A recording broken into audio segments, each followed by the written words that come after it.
valuable to people too, like, than it is today in our age. But yeah, maybe these spirits might have been a little bit older than what we're used to interacting with. Tell them real quick about the thing you thought you saw when we were in the bunker. That's right. Okay, so we were in the bunker, and this happens at 11 minutes exactly in the video. So right towards the beginning, we're in the bunker, and Alex had walked to the back. I'm like in the middle of the bunker, and I'm like facing the left side of it. So from my vision, I can see like the left side of the bunker, Alex in the back, and I can see the doorway to the outside to my left.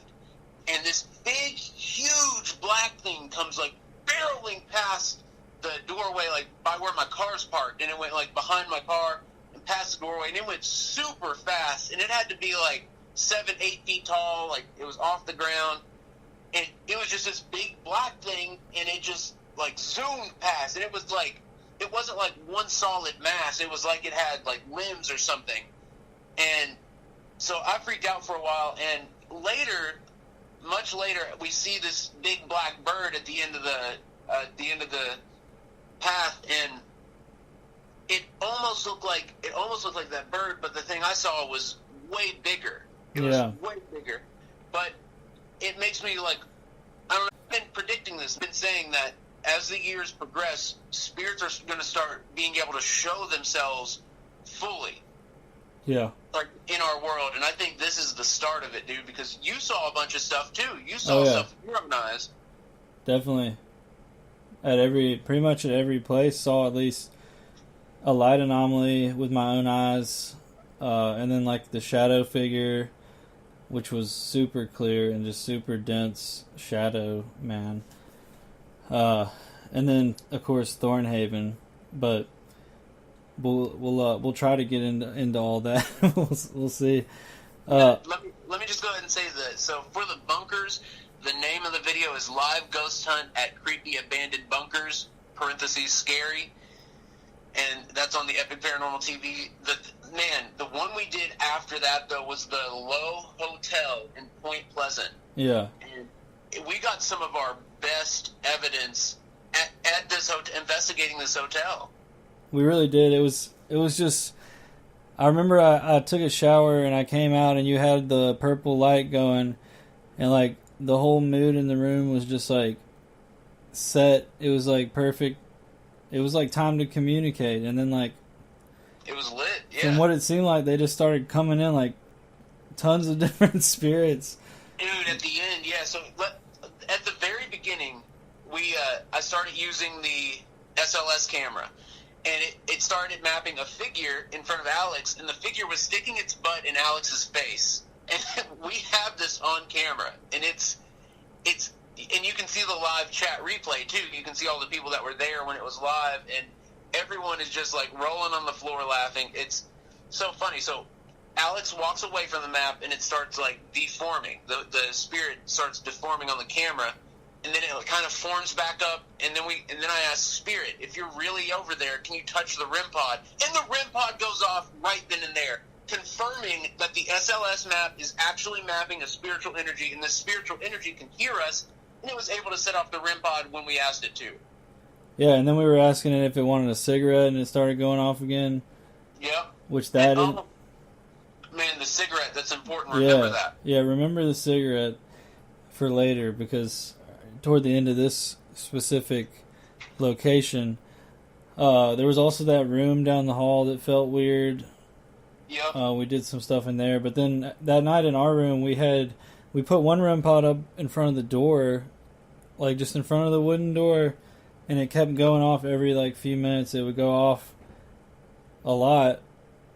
I mean, it was crazy. And we tried out our smiling board, which is we had a lot coming through the smiling board, and the REM pod was like coinciding with new spirits entering the room. And at one point, it felt like we had like 40 or 50 people in that room, like spirit-wise. Like, it was crazy. It really was. It was wild. The people in the chat were right there with us too. We had like a lot of people in there with us that night, watching the stream, and like they could feel it too. It was crazy. So guys, the smiling board is our own little version of the Ouija board where we try to make it more of a positive thing, have the inverted arch in the letters so it actually looks like it's smiling, and we put things like hello friend, goodbye pal, things like that instead of just, goodbye, yes, no. Exactly. We're trying to infuse positivity into it, and we've been praying before sessions, which I think that helps tremendously. Yeah, because for a little while there we were getting some really dark stuff, and that could be a whole show on its own anyway, talking about Ouija stuff. So yeah, for real. So let's move on to the end of the Low Hotel. What happened? So guys, the spirit at the beginning, like Alex was saying, it was reacting to us, and when we asked if it wanted cigarettes, it lit the REM pod off. And so I set a cigarette down, and we left it there all night, and then before we went to sleep that night, we decided to go ahead and pack up. So that way in the morning we could just wake up and, go about, get in the car and go on our road trip. And so, or continue the road trip. And so we packed everything up, and there's a strict no smoking policy at the Low Hotel, so I didn't want them to think we were smoking in the room. So I took the cigarette and I put it in my toolbox, and then I went to bed. And as I was falling asleep, all of a sudden, I was doing a gateway session in the room. We were doing a gateway, and during this gateway session, the word cigarette was the only thing coming through. It came through 4 times. It was like, cigarette, cigarette, cigarette. And then Alex walks in the room, from outside, from the hall. He walks in, and I'm like, dude, Alex, it's saying cigarette over and over again. And right as I'm saying that, it whispers, cigarette. And so I was like, dude, did you hear that? Did you hear that? It's wild. It's wild. And as I go to look back at the gateway, all of a sudden I realize I'm laying in bed. Yeah. And so I'm laying in the bed, and I can feel this chill go up my spine. It is ice cold. I would say it's like an icy hot, but it's not even like an icy hot. It's like ice cubes are being slowly pushed towards your back, and then they hit your back. And so I look up, I'm laying on my side. I look up, and there's a man standing over me. And all I can see is his silhouette. All I see is the shadow of this man just standing over me, staring directly at me. And I start freaking out. Freaking out. And I was trying to, and of course I was paralyzed at that moment. When I saw him, I just went full paralyzed. And I was, trying to holler out. And, eventually, I get out of it. I wake up all the way. I was awake, but I was in a night terror. I was sleep paralysis with a night terror, and so eventually I'm able to kick out of the paralysis, which breaks the night terror, and I'm like, is the gateway on? I thought the gateway device was still running. Yeah. And it was terrifying. It was absolutely terrifying. And I don't know if that spirit wanted to harm me or not, but it was clear as all hell that he wanted that cigarette back, because that's all he was saying through the gateway in the dream, and then he was standing over me, just staring at me. He wanted that cigarette back. And for me, what I heard, I was asleep, and then all of a sudden I hear Eric, and he's like, ooh, ooh, ooh, ooh, and then he sits up, and he's like, is the gateway on? Is the gateway on? I was like, no. For some reason, when you come out of a night terror, your brain, it's not functioning at any kind of high level. It's all panic. It's all adrenaline and panic. And I was convinced that we had decided to go to sleep with the gateway on, as an experiment, I guess. I don't know. But what I did was I immediately got out of bed, opened up the toolbox, got the cigarette out, and set it back on the counter, set it back on the table in there. And then there was no more issues that night, sleeping-wise. Oh, yeah. I felt I was slightly scared to go back to sleep, but I was so tired because we'd been going so hard. And so I went back to sleep, and I didn't have any more issues. I didn't have any night terrors or anything. Yeah, and then the next day we just, kindly went out of there, hid it up somewhere high out of reach of any human. And I feel bad for if anyone does find that and decides to move it or throw it away. What might happen? Yeah, for real. That spirit's going to be pissed. Yeah, and then the next morning before we headed out, we did a few sessions at the on the Point Pleasant streets just around there and did some filming around there at the outside of the theater, the Mothman statue, and the bridge. Dude, I can't wait to see how that turns out. I haven't reviewed it yet, but I remember in real time we got a lot of good evidence and a lot of direct communication with the people who passed away from the bridge collapse. That's what it seemed like during the Smiling Board too. Whereas normally we would just get freaking Zozo or demonic stuff like die, like stuff like that. This time we were getting we were finally getting like, it felt like a connection to something, not just trying to mess with us or pure evil.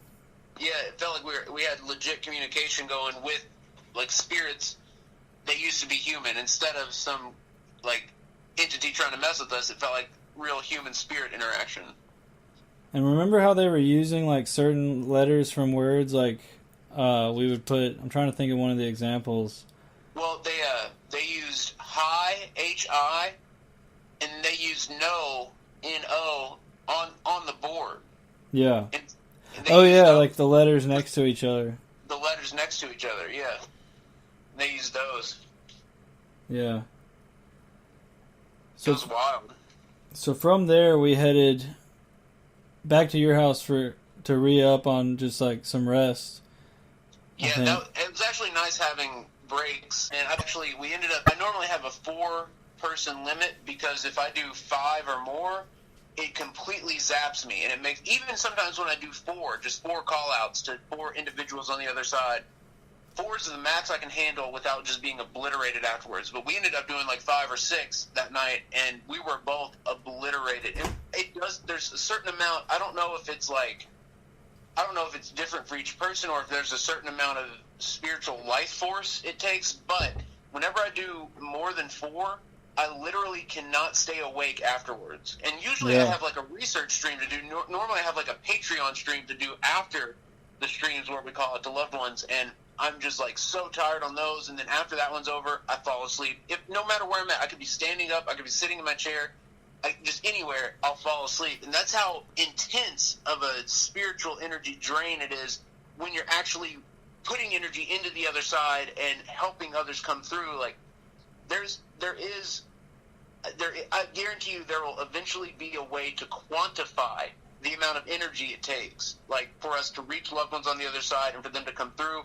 There will be a device that can measure out the energy that we're outputting and inputting between the worlds using our bodies and the equipment.